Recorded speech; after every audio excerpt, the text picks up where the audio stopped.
Hi, Ms. De La Rosa. Can you tell me a little bit about yourself? Yes, my name is Gracie De La Rosa, and I graduated from Lamar University with a Bachelor of Science in Interdisciplinary Studies with Reading Specialization. I have been teaching second grade right now for 29 years, and I have thoroughly enjoyed it. Wow. Did you have challenges from undergoing the COVID-19 pandemic during the school year? Well, listening to all of the news and everything that was going on, yes, I did have some concerns.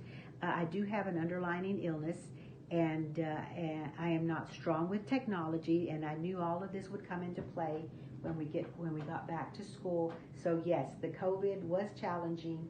I was afraid, but we handled it just fine, took all the precautions, and here we are.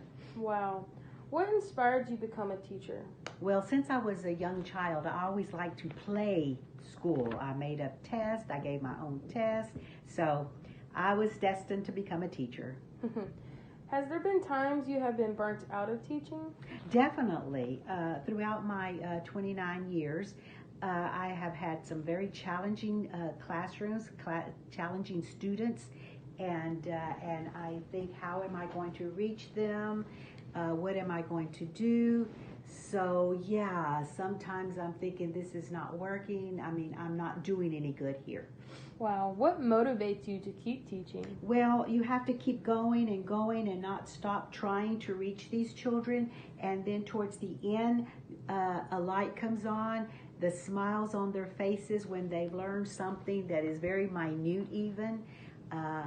That's what says, okay, well, this is okay. I did it. We're going to try again next year with another new group of children. That's a great motivation. Do you have challenges of being a second grade teacher? Oh, yes. When you get a new group of students, there's a diversity of different learning levels. They're not on grade level. They range from very low to even higher than second grade. How do you teach and handle the different levels? I do, once I get to know my children, and I find out that they have a diversity of learning levels. I put them into small groups, preferential seating, we tutor them, and then I do a lot of, like I said, small groups, to be able to reach those different levels and teach at those different levels. Even the higher level children need to be taught in a small group so I can take them above of what they already know. Wow, those are great strategies to use. Do you work alone setting up lessons, or do other teachers help each other out? No, I've worked with a wonderful group of teachers, and we all get together and we do our lesson plans together.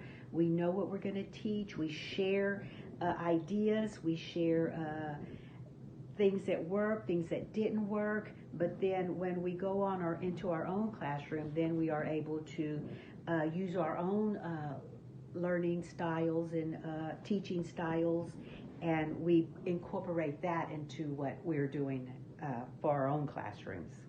Wow, that's great being able to have teamwork. What is your approach in classroom management? Well, the first thing, you must have the classroom rules posted. You must explain the classroom rules, and throughout the year you must remind them about the classroom rules. You must model them.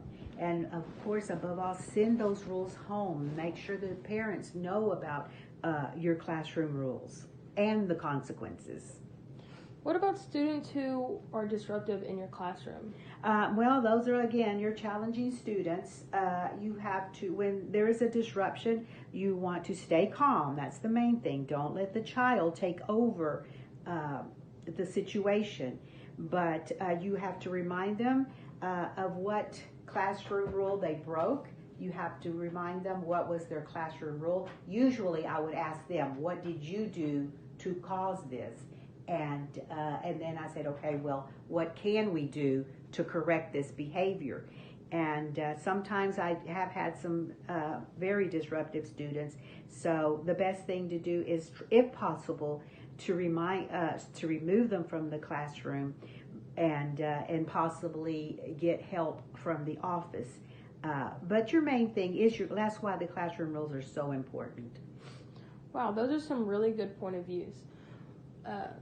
What do you do to encourage along with reward social behavior? Well, a lot of times I'll have the classroom and they're talkative, so I'll have some children that are nice and quiet. So instead of pointing out the children that are talking or disrupting, then I'll point out the child that is modeling good behavior, and then I'll point that out, and then the rest of the children will settle down because they want to be also recognized as their good behaviors. Of course, we have stickers and other things like that I give them to encourage all of the good behavior. Wow, those are some great encouragements. Have you had to deal with angry parents, and if so, how did you deal with it and handle the situation? Oh my gosh, being a classroom teacher, you're always going to have angry parents come in and want to talk to you and discuss their child, of why you gave them a certain grade, or why they are sitting in a different place. The first thing that I've always done is when they come in and they're angry, I always start with a positive comment about their child. I tell them that their child is important to you, and that you want to work together with them to make their students successful. So by that time, the parents they have calmed down, and they realize that you want the best for their child, and this is not probably the first time they've heard about your child's behavior or their child's behavior. So they are willing to work with you and to find out what the cause was and how they can correct it. Those are great ways to handle it.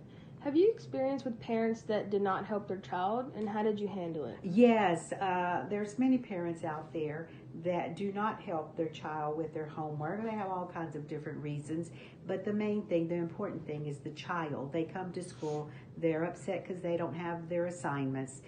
They don't have the necessary materials for the classroom. So it's better if you just help them, because they can't.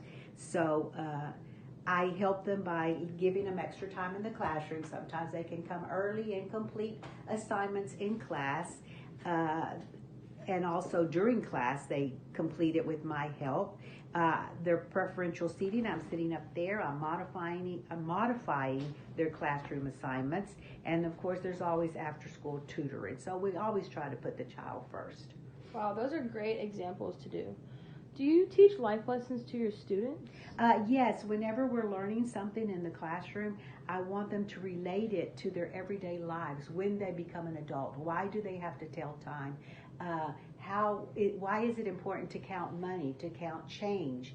How is this going to help them when they become adults? So yes, I try to relate everything to when they become adults.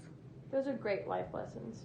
Do you have advice for first-year teachers or upcoming teachers? The main advice I have is to like children. You must like them, whether they're the best students or your challenging students, because even challenging students have something likable about them, whether it's their smile, the color of their eyes, but you must like children.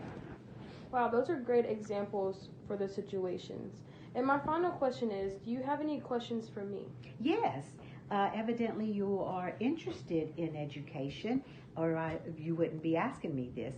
But so why are you interested in education? The reason why I'm interested in education is because I want to set an example as a role model and help the younger generations with their future goals. And I want to thank you for your time.